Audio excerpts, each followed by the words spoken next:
Dia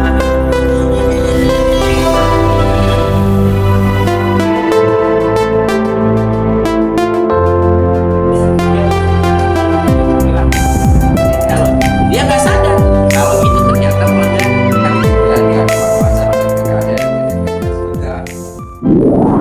Assalamualaikum warahmatullahi wabarakatuh. Waalaikumsalam warahmatullahi Sobat Bunda Lista, pagi ini kita akan berbincang khusus dengan beberapa narasumber yang memang update tentunya di beranda Bunda Lista. Dan kali ini kita akan membahas tentang menuju hari H 27 November nanti kontestasi pilkada di kota Tangerang Selatan. Untuk itu saya akan memperkenalkan narasumber yang sudah hadir di tengah kita pagi ini. Di antaranya adalah siapa lagi kalau bukan Ketua Komisi Pemilihan Umum Daerah Kota Tangerang Selatan. Selamat pagi Pak Pagi, Menteri. Selamat datang di Gerai Lengkong. Dan ada lagi nih, pastinya juga akan bertanya-tanya nih Sobat Bunda Lista. Siapa lagi kalau bukan yang selalu menjadi rivalnya katanya. Kalau masyarakat bilang KPUD pasti akan berpasangan dengan siapa? Yaitu dengan Ketua Bawaslu Kota Tangerang Selatan, Pak Acep. Selamat datang di Gerai Lengkong. Terima kasih. Dan tentunya kita juga akan menghadirkan seorang tokoh, tentunya juga pengamat politik di kota Tangerang Selatan dengan Bapak Riko. Selamat pagi Pak Riko. Selamat datang di Gerai Lengkong dari Beranda Bunda Lista. Pagi ini kita akan berbincang khusus, santai aja ya Pak Topi, Ya. Pak Acep, Pak Riko, karena apa? Menuju hari H 27 November nanti pastinya masyarakat dimanapun seluruh Indonesia akan menyambut baik dengan adanya pilkada serentak. Nah, kita akan berbincang khusus dengan Ketua KPUD terlebih dahulu. Apa aja sih kiat-kiatnya dan apa aja yang sudah dipersiapkan menjelang hari H nanti, khususnya di Kota Tangerang Selatan. Yuk kita sama-sama lihat.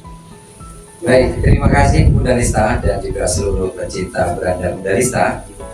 Alhamdulillah sebetulnya apa yang sudah dilakukan kami KPU Kota Tangerang Selatan dari mulai seluruh tahapan, kalau kita memulai dengan perbaikan data pemilih, dengan kita adanya petugas mencocokkan data dan penelitian Pantali sampai terakhir sudah kita tetapkan DPD kita 1.058.000. Artinya dari sisi proses keterpenuhan hak masyarakat yang diwakili oleh akurasi DPD kita sudah. Alhamdulillah proses berikutnya sosialisasi tentang pencalonan baik yang calon perseorangan maupun calon partai politik pada akhirnya di tanggal 29 Agustus 2024 yang lalu, dua pasangan calon yang sudah mendaftar di KPU Kota Tangerang Selatan sudah kita tetapkan nomor urutnya. Nomor urut 1 Bapak Benyamin Damni dan Bapak Firasa Gaisa, nomor urut 2 Bapak Lama Ben dan juga Ibu Dr. Sita Wahyuni Hairudin. Nah, tahapan-tahapan yang lain tentu KPU bukan hanya sekedar ingin proses tahapan yang sifatnya melayani pasangan calon masyarakat, tapi juga tingkat partisipasi kita.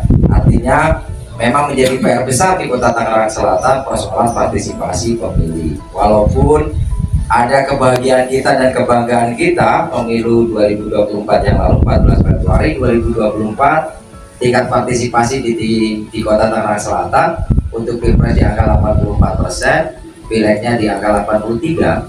Tapi ini nggak bisa kemudian kita hanya berpaku pada ukuran pemilu kemarin, karena kalau kita belajar dari atau flashback ke belakang, di 2020 pilkada yang ketiga di Kota Tangerang Selatan partisipasi hanya di angka 61%. Walaupun ada kenaikan dari pilkada ke pilkada.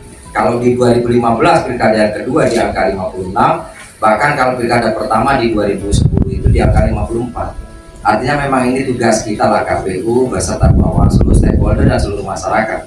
Kira-kira gitu Bunda yang kita persiapkan. Hari ini kita sudah melaksanakan Goes to Campus, Go to School, OKP, Ormas dan beberapa komunitas dalam rangka kita sosialisasi untuk mengenalkan tanggal 27 November 2024 itu pelaksanaan pemilihan wali kota dan wakil wali kota serta gubernur dan wakil gubernur. Gitu, Mbak. Terima kasih Pak Taufik, luar biasa ya.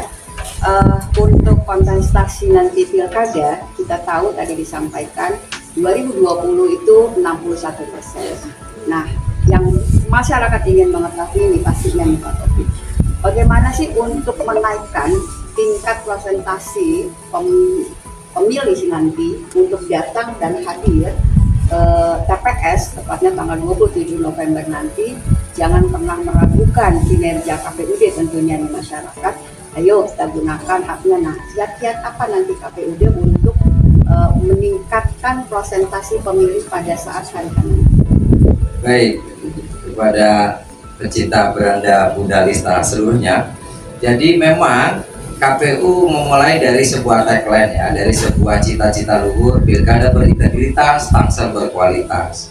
Artinya kami ingin membangun trust publik masyarakat bahwa insya Allah kami penyelenggaranya KPU dengan jajarannya ada PPK di tingkat kecamatan, PPS di tingkat kelurahan, dan kemarin Pantalis sampai nanti di tanggal 27 November 2024 KPPS kita, agar seluruhnya kami tekankan untuk melaksanakan nilai-nilai penyelenggaraan yang berintegritas. Begitu juga kawan-kawan di Bawaslu, kami pastikan ya pastinya begitu ya, di hadapan wajar, ada PKD, ada PDPS juga.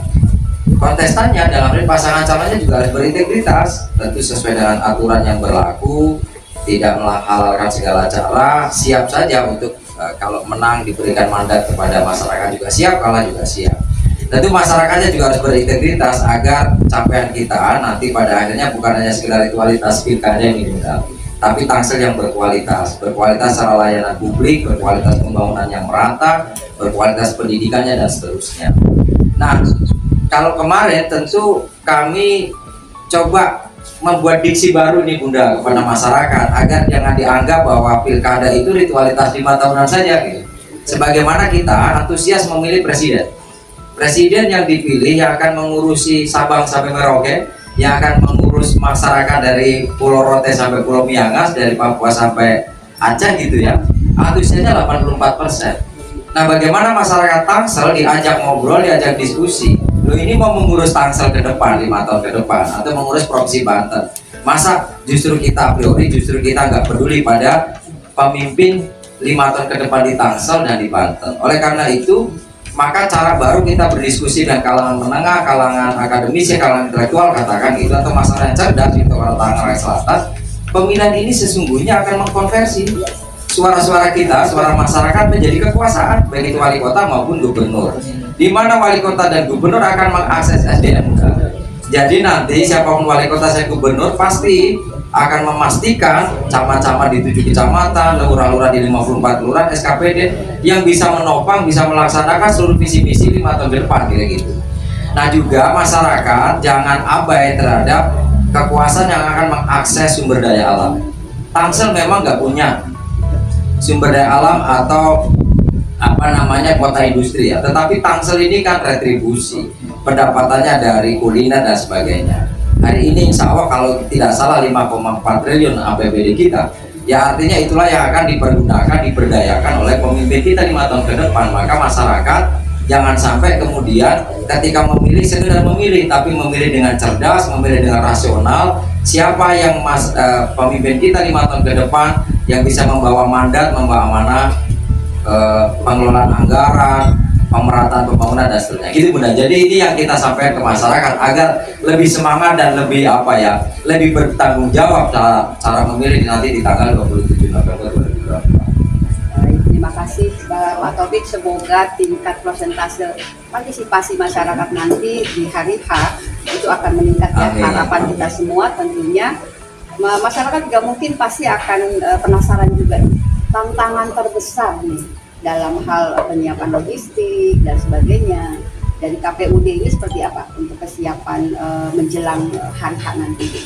Alhamdulillah kami beserta Bawaslu tentu ya, dari mulai kita proses betul, jadi mulai kita proses seluruh logistik untuk pilkada, alhamdulillah gudang sudah kita siapkan. Jadi berbeda Bunda dengan gudang pemilu.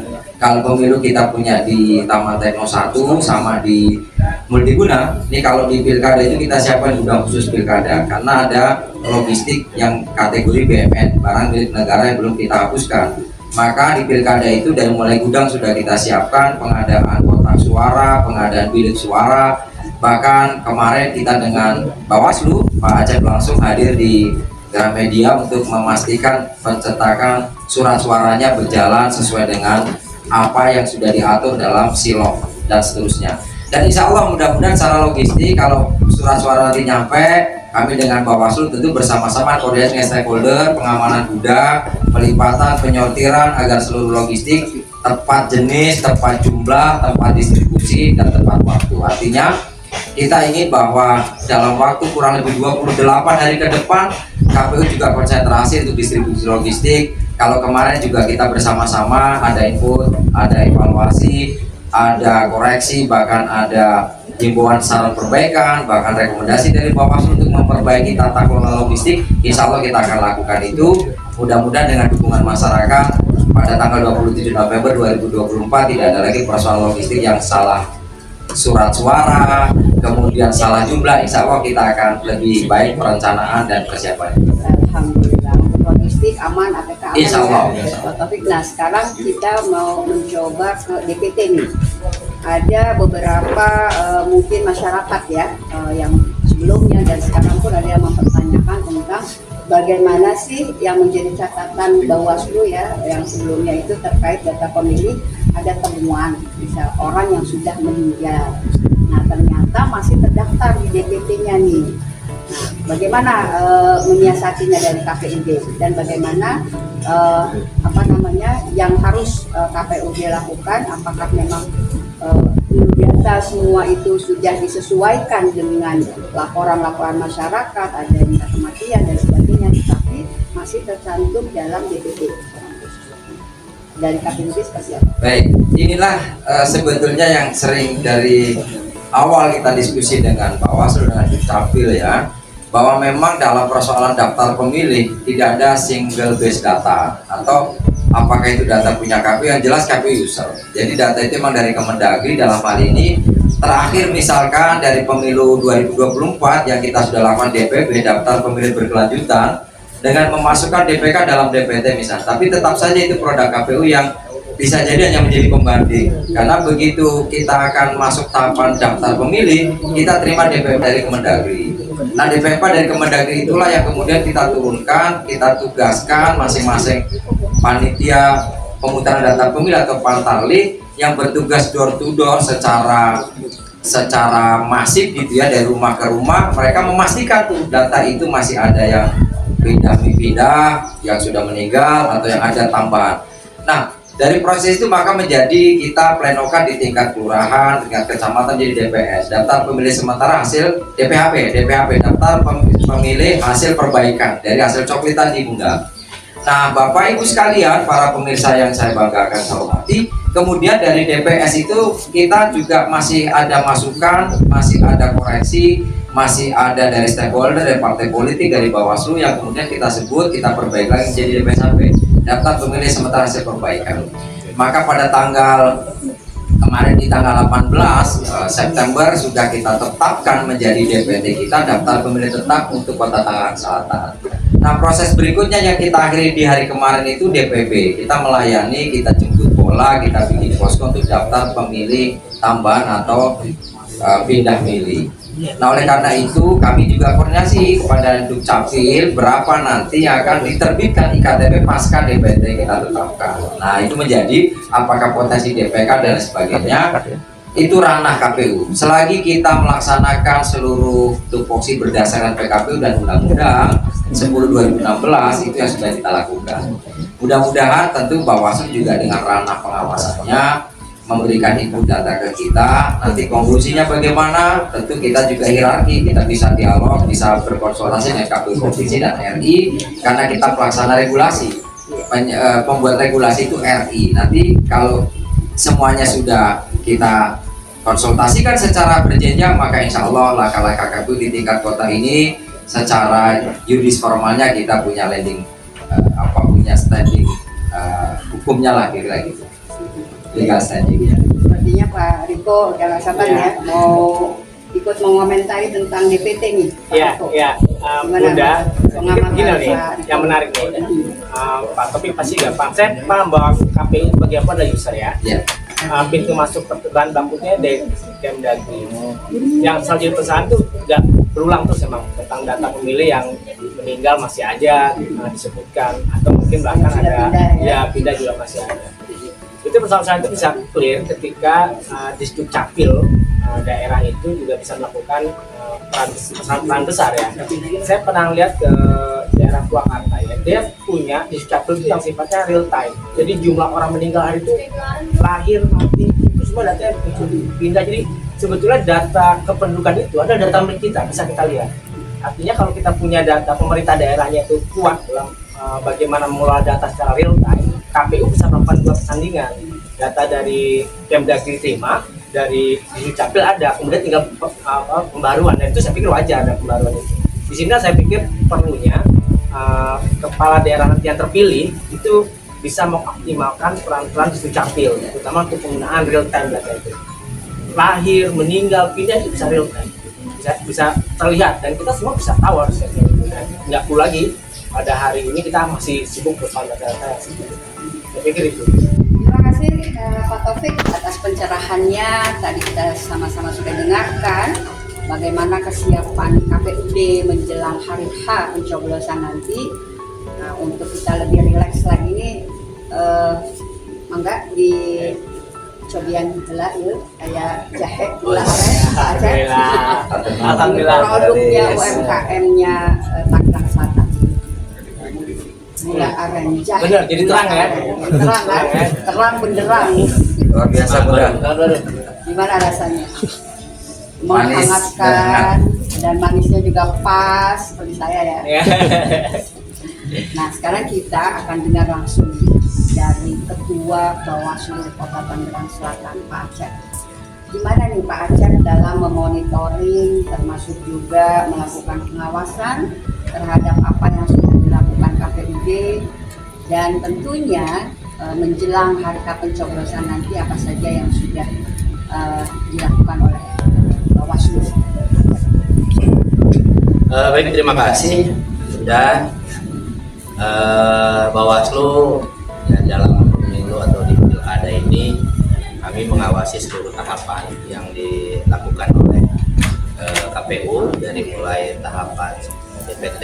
Dengan mendapat tahapan DPT ini panjang ya, baru semalam jam 23.59 untuk pendaftaran untuk pemilih tambahan ya. Yang kita ketahui tadi disampaikan oleh Mas Riko, kalau DPT ini nggak pernah berakhir persoalannya gitu ya, karena kami melihat bahwa KPU dan Kemendagri ini masih mengacu kepada persoalan-persoalan internal. Jadi KPU sendiri menunggu yang namanya informasi dari Kemendagri soal data penduduk.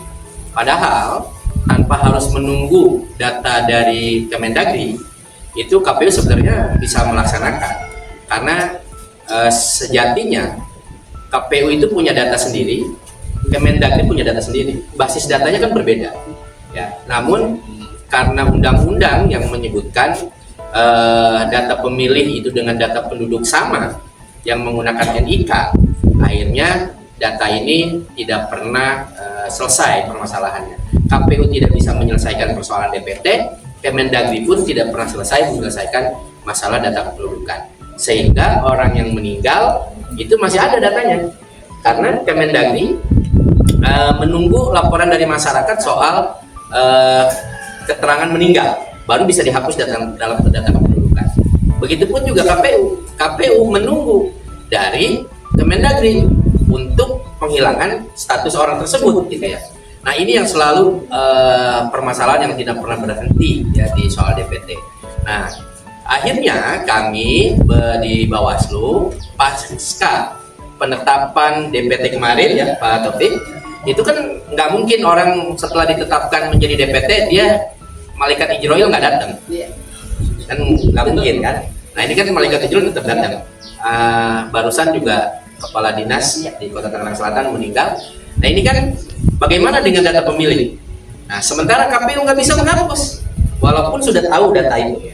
Data itu sudah bahwa orang itu sudah meninggal, itu KPU tahu, tapi tidak bisa dicoret, kan gitu kan? Nah hanya bisa ditandai. Kemudian bagaimana dengan persoalan surat suaranya? Nah ini kan menjadi persoalan panjang sebetulnya. Nah kalau seandainya KPU punya kebijakan sendiri tanpa harus mengikuti regulasi Kemendagri, ini saya rasa lebih clear sebenarnya dalam penghapusan data pemilih, bukan menghapus data penduduk, kan gitu ya. Walaupun dia belum bikin surat meninggal, kan KPU bisa menghapus sendiri sebenarnya. Nah ini yang mesti dibicarakan di tingkat nasional antara KPU RI maupun Kemendagri. Karena kalau saya ngomong sama Pak Taufik, kata Pak Taufik, kami ini di bawah, gimana kan RI kan gitu ya pelaksana. Nah soal DPT ini seperti itulah. Nah kemudian soal pencalonan kemarin kita juga sudah melakukan pengawasan baik soal ijazah, kemudian juga soal nama dan lain sebagainya, karena memang ada sedikit problem kemarin. Kemudian ya tahapan logistik sama, kami berharap di tahapan yang logistik ini KPU betul-betul mengantisipasi ya, terkait kekurangan surat suara, karena pemilih DPTB ini kan tidak disiapkan surat suaranya. Yang disiapkan surat suara cuma hanya DPTB. Sementara pemilih DPTB ini boleh memilih pada jam yang sama dengan DPTB, betul ya Pak Taufik ya? Nah, untuk pilkada begitu. Kalau DPK yang menggunakan KTP itu kan memilih jam 12 ya, jam 12 sebelum ditutup. Nah, kalau DPTB ini dari jam 7 bisa ikut memilih. Nah, mengkhawatirkan misalnya pemilih DPTB datang mencoblos sementara DPT kehabisan surat suara. Nah, ini yang mesti disiapkan, diantisipasi oleh KPU terkait adanya kekurangan surat suara di salah satu TPS misalnya, kan gitu ya. Karena saya lihat DPTB sekarang ini relatif kecil ya. Sekarang di satu kecamatan saja misalnya di Pondok Aren itu cuma hanya ada 24 orang gitu ya. Cukup kecil sebenarnya. Mungkin itu selama kita melakukan pengawasan tahapan. Jadi artinya kalau tadi disampaikan oleh Pak Acep lebih kepada regulasi ya dari tingkat pusat ke bawah seperti apa, dan antara Dukcapil dengan KPUD ini memang harus berdampingan. Artinya ada informasi terkait seperti hari ini kita juga mengucapkan duka cita untuk almarhum Pak Toto yang mendahului kita. Semoga almarhum diterima di sisi Allah Subhanahu wa Ta'ala. Amin. Saya sampaikan kepada keluarga yang ditinggalkan pun mendapatkan kekuatan, keimanan, ketabahan dan kebahagiaan. Dan sekali lagi tadi sudah disampaikan oleh Pak Acep bagaimana pengawasan untuk menuju hari H nanti. Sama-sama kita ketahui di Kota Tangerang Selatan nanti ada 2 calon ya, Taufik ya. Di antaranya adalah petahana, itu nomor urut 1 Pak Benyamin dan Pak Pilar. Dan ada nomor urut 2 Pak Rohama Ben, ini sama-sama Ben ya. Jadi siapapun yang akan terpilih harus yang menggunakan nama Ben nantinya ya untuk Kota Tangerang Selatan ya. Bagaimana pengawasan pemilu nanti, pilkada nanti dalam netralitas ASN, karena kita ketahui untuk pilkada nomor urut 1 nanti adalah petahana yang kaitannya tentu dengan ASN, camat, lurah, kepala dinas, program dan sebagainya. Bagaimana pengawasannya dari Bawaslu terkait hal-hal tersebut, Pak Acep, untuk pengawasan terutama netralitas ASN ya. Jadi gini ya Bun, saat ini paradigma Bawaslu itu agak berbeda dengan paradigma Bawaslu yang terdahulu ya. Jadi pasca menjadi lembaga yang permanen, ini yang diutamakan adalah pencegahan. Jadi bukan pengawasan dulu nih, ya. Pencegahan yang diutamakan. Maka kita yang kita lakukan adalah himbauan kepada ASN lewat sekdanya, lewat wali kotanya, lewat kepala dinasnya, lewat camatnya. Ini himbauan. Nah, setelah himbauan baru nanti dilakukan pengawasan. Di tengah pengawasan pun, misalnya ada ASN yang nakal masih ikut, gitu ya. Karena ASN itu kadang-kadang, jangankan ASN, kita pun tidak mampu membedakan mana deklarasi, mana kampanye. Nah, ini waktu deklarasi kemarin itu ada tuh, pada datang kan karena ada berita di TV atau di media, Pak Tito Karnavian menyampaikan ASN boleh hadir di kampanye ya untuk mendengarkan visi-misi. Nah, deklarasi dianggap hal yang sama, padahal deklarasi itu berbeda dengan kampanye. Kalau deklarasi dia sudah pasti mendukung, kalau kampanye ada. Namun kan sekarang ini, apakah kita pernah mendengar kampanye rapat umum calon menyampaikan visi-misi? Pernah dengar nggak? Iya, iya. Nggak ada kan? Yang ada cuma hanya menyampaikan jargon. Nggak ada. Jadi sebenarnya apa gitu ya yang selama ini kita dengarkan dalam rapat umum? Nggak pernah kita mendengarkan visi-visi. Maka kami di Bawaslu menyimpulkan bahwa kalau memang mau datang, ya datang cuma hanya menyaksikan tanpa ada gimmick dan lain sebagainya. Namun ada informasi terbaru, ada surat edaran terbaru dari Mendagri, ASN sekarang udah nggak boleh lagi datang ke tempat kampanye. Ini ada lagi nih, karena mungkin tadi atas pelajaran bahwa dalam kampanye itu tidak pernah disampaikan visi-misi, yang ada jargon-jargon. Maka ini yang kemudian diminta ASN, udahlah nggak usah datang ke menghadiri kampanye, tapi baca aja, buka websitenya KPU, lihat Visi-misinya. nah visi-misinya gitu ya. Nah, saya rasa itu ya, dan alhamdulillah di Tangsel ini memang 2 kali pemilu di Pilkada 2015 ASN masih tinggi, pelanggaran ASN itu masih tinggi. Saya bersama Pak Taufik di 2015, kemudian di 2020 itu ada 1 kecamatan sampai seluruhnya kena sanksi, itu ya, di Pamulang itu kena sanksi, di Pondok Aren, Bencaman sama Sekel. Dan di 2019, nah ini alhamdulillah nih, 2024 kemarin ya. Nah, itu tidak ada di pemilu 2019, tidak ada pelanggaran ASN. Kemudian di 2024 kemarin di pemilu nggak ada. Nah, mudah-mudahan di Pilkada 2024 ini pelanggaran ASN juga tidak ada, gitu ya. Mudah-mudahan, harapan kita gitu ya, tidak ada. Karena ASN ini mestinya harus memberikan contoh yang baik. Namun ini sedang ramai juga, Bunda, ya, di tengah masyarakat saat ini, karena ini bagian dari pengawasan kampanye, Mas Riko ya. Ini soal RT RW ya, ini yang ramai nih. Jadi ada selebaran logonya Bawaslu, ya kan, RT RW yang ikut kampanye kena pidana. Ya, sampai ya. Nah, itu kami sampaikan di sini, Bunda. Terima kasih. Ini adalah hoax. Ya, ini hoax ya.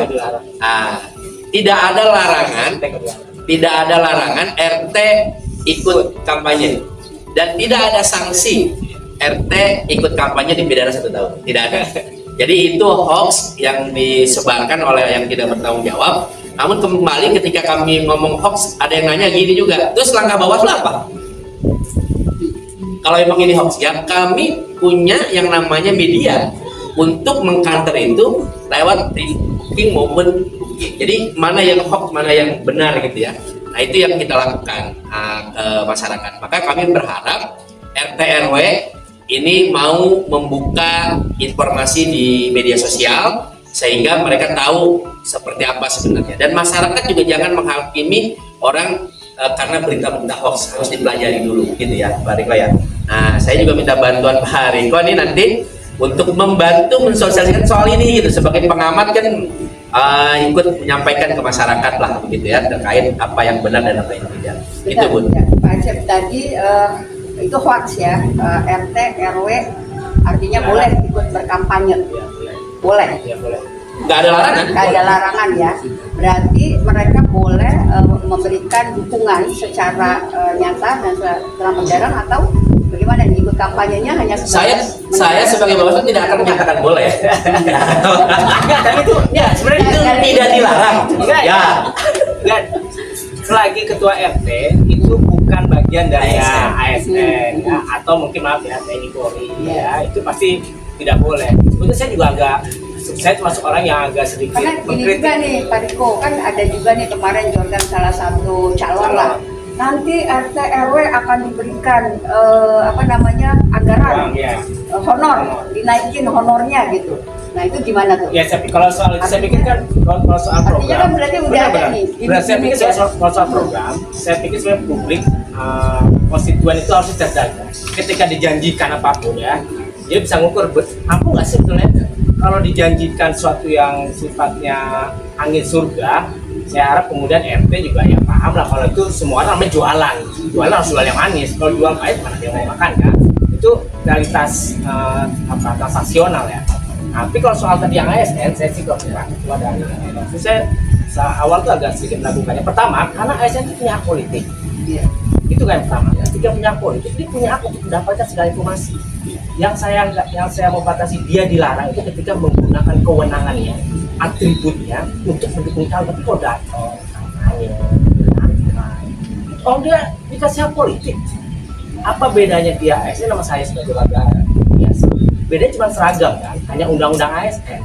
Jadi saya pikir ketika dia ASN ini aja, selagi dia tidak menggunakan pengaruhnya, misalnya camat datang ke ini tapi menggunakan pengaruh kecamatannya, kewenangan dia, nah itu yang saya pikir perlu ditelisik. Tapi buat dia sebagai warga negara punya hak untuk menangkap, itu saya pikir begitu kalau saya. Nah kalau menurut Pak Acep gimana nih? Ya tadi saya sepakat gini Pak. Jadi jangan, ini kan soal pengaruh ya. Iya. Nah, bagaimana mengukur soal pengaruh ini? Dengan pengaruh ya. Ya, pengaruh ini tolak ukurnya apa nih? Nah, makanya yang saya sampaikan tadi di Pamulang misalnya pernah terjadi pelanggaran ASN karena ada pengaruh camat memerintahkan kepada kasih gitu ya, itu kan mempengaruhi. Begitu juga dengan waktu di Pondok Aren itu juga sama, itu kan ada mempengaruhi. Tadi soal kehadiran itu nggak ada persoalan, tapi kan dia tidak boleh menyatakan gimmick dan lain sebagainya. Nah ya, kemudian juga orang itu kadang-kadang begini, kita nih hadir di satu acara yang kita tahu di situ ada calon, kita tahu ada calon. Ketika kita duduk bersama ada orang yang foto, Ditafsirkan ya. Ditafsirkan. Oke, ditafsirkan. Nah, framing kan gitu ya. Nah, itu yang kita menghindari tadi. Kenapa Bawaslu saat ini konsepnya adalah pencegahan, bukan pengawasan. Mencegah fitnah ya. Mencegah fitnah. Maka saya pernah waktu deklarasi Airin ada di AIS, itu saya menemukan ada ASN yang hadir. Itu pencegahan kita untuk mereka keluar. Tidak boleh ada dalam ruangan dan minta pulang. Oh, ini kan kampanye. Bukan kampanye, ini deklarasi. Nah, kita tidak langsung penegakan terhadap hukum, tapi pencegahan. Silakan Anda keluar dari sini untuk tidak ikut, karena ini deklarasi. Akhirnya mereka pergi, sudah. Nah, disitulah peran Bawaslu saat ini lebih banyak melakukan pencegahan dibandingkan dengan melakukan penindakan. Karena penindakan tanpa ada rasa jerah, ini kan percuma. Kan gitu kan, lebih baik mereka malah justru malu, itu dia diusir, kenapa dia diusir, kan gitu kan, itu justru malah menimbulkan etik yang lebih mendalam dibandingkan dengan sanksi, kan begitu ya. Itu sebenarnya. Gimana menurut? Ya kalau saya sih Masih dengan tahap kalau ASN itu boleh. Ya, kalau deklarasi nggak bisa, kalau kampanye kita nggak ada paham, nggak ada ini. Biasanya hadir saja di dalam orasi kampanye itu boleh kan?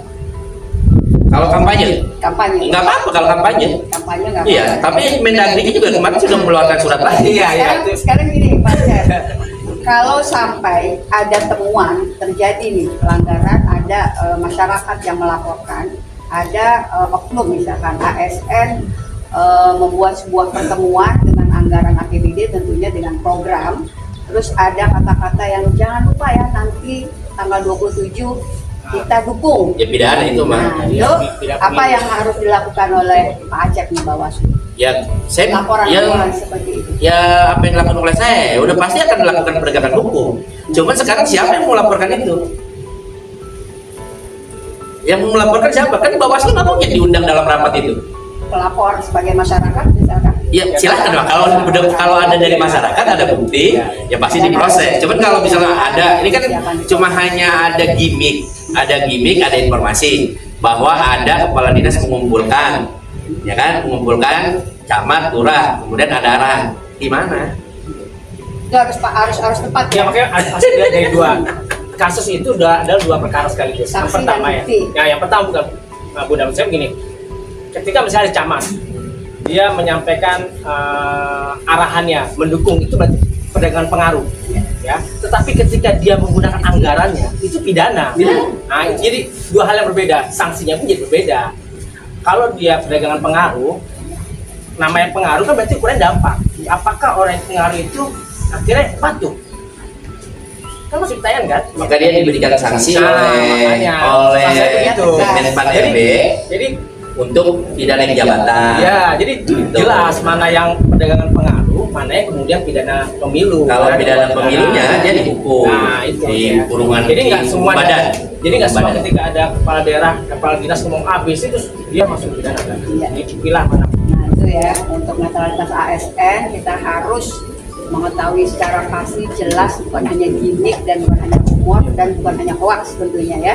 Nah sekarang kalau kita lagi untuk money politik nih, Pak Acep, kan banyak juga nih para calon ataupun masyarakat lah, kadang-kadang masih loh calon ini pengennya netral dan pengen apa adanya. Kadang-kadang masyarakat sendiri nih memancing-mancing, bagi piro. Nah, seperti ini nih yang kadang-kadang masyarakat juga siapa yang harus diedukasi nih? Tim suksesnya calon kah atau masyarakat kah? Bagaimana sampai sejauh ini kita mengedukasi masyarakat untuk memilih itu berdasarkan apa yang memang dibutuhkan oleh masyarakat. Visi misinya jelas, programnya jelas, dan memang tentunya juga kedepannya itu membawa dampak positif untuk masyarakat kota, kabupaten, dimanapun lah.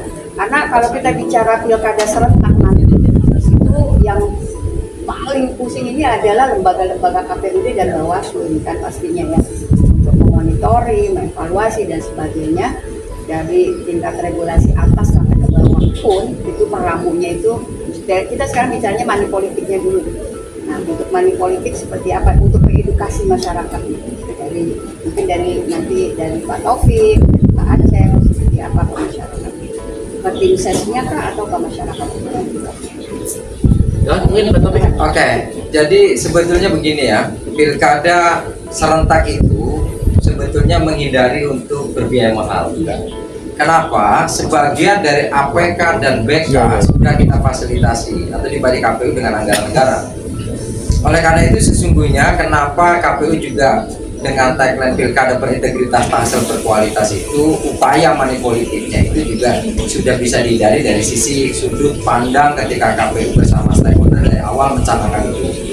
Yang kedua, tentu dalam sosialisasi kita karena memilih tadi substansinya mengkonversi yang memberikan mandat dan amanah, maka ada kewajiban moral dan tanggung jawab kita untuk mengontrol 5 tahun ke depan bagaimana janji, bagaimana visi dan program. Sehingga ada ikatan emosional, ikatan moral, bukan transaksional. Jadi masyarakat 5 tahun ke depan itu bisa mengingatkan wali kota yang dipilihnya ketika dia keluar dari rel, keluar dari jalur-jalur yang semestinya. Nah, kalau sudah tadi transaksional, tentu ada rasa malu masyarakat untuk mengingatkan karena sudah diberi putus saat itu juga. Nah, itu dari sisi upaya kita mensosialisasikan. Itu dulu 2020 kita udah KPU juga mengadakan lomba gapura gitu ya. Lomba gapura itu walaupun ini ranah Bawaslu, ini mohon maaf aja ya. Gapura itu kan agar semangat pilkada itu seperti Agustusan. Masyarakat antusias bikin gapura 17 Agustus, cuman kontennya tentang pilkada. Gapura juga kalau kita substansi gapura itu gerakan anti politik uang dan sara. Nah, itu juga upaya untuk money politik. Ada pun ranah hukum, ranah delik dan ranah lain sebagainya, tentu teman-teman di Bawaslu, kepolisian dan kejaksaan diramu dalam KPU itu nanti ranah apa. Kira-kira kalau KPU secara teknis itu. Terima kasih Pak Taufik. Kalau dari Bawaslu gimana pengawasan Pak Aceh? Jadi gini ya, ini money politik ini ya, saya agak susah ngomongnya. Antara kos politik sama money politik ya. Bukan, kalau kos politik sekarang kan sudah dipangkas. Kos politik ini sudah dipangkas oleh KPU. Ya. Itu sudah dibuatkan APK ini sudah dibuatkan ya. Nah, persoalannya money politik ini kan melibatkan masyarakat. Nah, masyarakat ini tidak sadar kalau mereka ini menjadi objek dan subjek pelanggaran. Karena apa? Dalam pemilu itu masyarakat tidak jadi objek maupun jadi subjek, tidak. Yang menjadi subjek dan objek adalah tim kampanye, pelaksana kampanye, pasangan calon dan calon, kan gitu ya. Kalau di pemilu presiden dan pemilu pileg. Sementara di pilkada ini masyarakat jadi objek dan subjek. Mereka bisa dinyatakan sebagai pemberi dan sebagai penerima, kan gitu. Itulah yang terjadi saat ini. Nah, saya berharap masyarakat ini bisa paham dan mengerti kalau ada calon yang datang membawa beras, membawa minyak tanah, memberikan secara gratis, itu masyarakat protes. Pak, Bu, kalau Bapak Ibu ingin maju menjadi wali kota, jadikan kami masyarakat yang layak. Jangan kami dijadikan objek atau subjek pelanggaran. Bikin bajar, kami tebus. Bapak nggak kena hukum, saya nggak kena hukum, dan kita sama-sama happy. Tapi kalau Bapak kasih ini secara gratis, Bapak kena, saya kena, Pak. Nah, ini masyarakat ini harusnya begitu, bukan malah ini kok datang nggak bawa apa-apa. Gerakan ibadah. Sedekah kata gimana? Dan kalau sedekah beda, Pak. Kalau sedekah beda. Iya kan? Kalau sedekah. Sekarang gini, Pak Riko ya. Pak Riko misalnya memang setiap tahun di bulan Ulun itu bagi-bagi beras. Pak Riko nih bagi-bagi beras setiap tahun, bagi-bagi beras. Ada buktinya dan ada orang yang tahu banyak. Pak Riko sering bagi beras. Nah, kebetulan sekarang lagi pilkada. Pak Riko bagi-bagi beras juga. Orang tahu kalau Pak Riko pendukung calon A, bagi-bagi beras dan sebagainya. Orang menuduh money politik. Tapi karena setiap tahun ada dan ada riwayatnya, itu mungkin masih bisa dimaklumi gitu ya. Oh iya memang, cuma kan tidak ada APK, tidak ada alat peraga dan lain sebagainya. Cuma hanya Pak Riko diketahui sebagai pendukung kan gitu. Nah, namun kan sekarang ada yang ujung-ujung jadi dermawan ya, ujung-ujung jadi orang yang baik hati gitu ya. Nah, ini yang mesti kita waspadai. Harapan saya adalah masyarakat ini paham, dia tidak mau dijadikan subjek dan objek pelanggaran. Karena di 2020 itu terjadi. Gitu. Dia punya uang, merasa kaya ya, karena kalau kaya kan hanya punya Allah, dia mah kaya ya. Merasa kaya, dia kan merasa banyak uang, dia bagi-bagiin untuk memilih salah satu pasangan calon. Dia nggak sadar kalau itu ternyata pelanggaran. Akhirnya dipenjara dia. Kemudian apa? Kan ini duit saya ya, walaupun duit tetap aja. Jadi karena di pilkada itu hukumnya adalah setiap orang. Nah, maka kalau ini saya jadikan sebagai alat untuk edukasi ke masyarakat agar masyarakat cerdas, dan si pasangan calon juga jangan menjerumuskan rakyatnya ke dalam penjara gitu loh dengan bagi-bagi itu gitu. Nah gitu mungkin sudah. Nggak terasa ya, kita waktunya sudah 1 jam ternyata ya. Alhamdulillah, terima kasih narasumber yang hebat-hebat kali ini, Bapak Taufik sebagai Ketua KPUD Kota Tangerang Selatan, Bapak Aceh sebagai Ketua Bawaslu Kota Tangerang Selatan, Pak Riko sebagai pengamat. Nah ini nih belum ditutup nih, Bun, saya minta ini nih buat pandangan Bawaslu sama KPU. Kita minta sebagai Ya sebagai pengamat bagaimana pandangannya terhadap ya dan kan? Bawaslu. Baik. Jangan-jangan nggak mantau. Baik, Pantau. Pak Tuwira Fajar. Saya pikir begini lah ya, ini bicara dalam konteks belajar dari proses pilpres kemarin. Tidak bisa dielakkan bahwa memang kekhawatiran publik bahwa wasit ikut bermain itu masih ada, ya, wasit ikut bermain. Dan kiranya saya harap tentu KPU di bawah Pak Taufik dan Bawaslu daerah di bawah Pak Aceh, saya pikir tidak demikian, ya. Berusaha menjadi wasit yang tidak ikut bermain, tegaklah dengan aturan. Makanya tadi kalau bicara money politik, maaf ya, jangan-jangan juga tidak mainnya ke rakyat lagi, tapi main ke wasitnya, ini yang saya khawatir ya, saya khawatir, maaf ya. Jadi dengan demikian kiranya kekhawatiran publik, saya sebagai tapi kita yakin warga, ada percaya. makanya saya berusaha itu, saya yakin berusaha ya. Karena pelajaran banyak sekali, kita banyak contoh juga mereka jadi komisioner di Bawaslu dan KPU. KPU juga akhirnya harus masalah. Saya harap nih Pak Acep ya, Siap, saya siap. doakan lah, saya doakan ya, saya doakan ya, saya pikir itu aja, jangan sampai ada wasit main. Amin. Asal jangan wasit Bahrain aja, Pak. Wasit Bahrain mah nambahin waktu. Tapi kita juga minta statement juga ya. Statement akhir juga nih dari Ketua KPUD kita nih. Statementnya apa untuk masyarakat Kota Tangerang Selatan? Seperti apa? Baik, terima kasih Bunda Lis dan seluruh pemirsa Beranda Bunda Lista. KPU Kota Tangerang Selatan sudah berikhtiar melakukan seluruh tahapan secara kolektif kolegial. Seluruh tahapan kita laksanakan dengan cermat, dengan baik. Tentu juga peran serta Bawaslu Kota Tangerang Selatan dengan jajarannya mengawal kami agar kami tidak juga tergelincir, tidak sampai pelanggaran administrasi dan sudah berjalan dengan on the track. Maka hari ini 28 hari ke depan kami berharap masyarakat Kota Tangerang Selatan secara cermat. Tadi kita juga seluruhnya silakan cermati calon atau pasangan calon untuk Pilkada Kota Tangerang Selatan. Nomor 1 Pak Benyamin Daphne, Bapak Bilarsa Gaisan, yang nomor 2 Bapak Romaben dan Bu Dr. Sinta Wahyuni Hairudin. Untuk Tangsel berintegritas, kemudian juga hasil pilkada yang berkualitas, sekaligus untuk Provinsi Banten adalah sayangi Bantenmu, coblos pilihanmu dengan maskot Bara dan Jara. Banten bersuara, jaga suara, itu komitmen KPU secara kelembagaan baik tingkat provinsi dan tingkat 8 kabupaten kota. Maka mari kami tunggu 27 November 2024 datang ke TPS Anda masing-masing, gunakan hak pilih Anda sesuai dengan hati nurani. Terima kasih. Terima kasih Pak Taufik dari Pak Acep.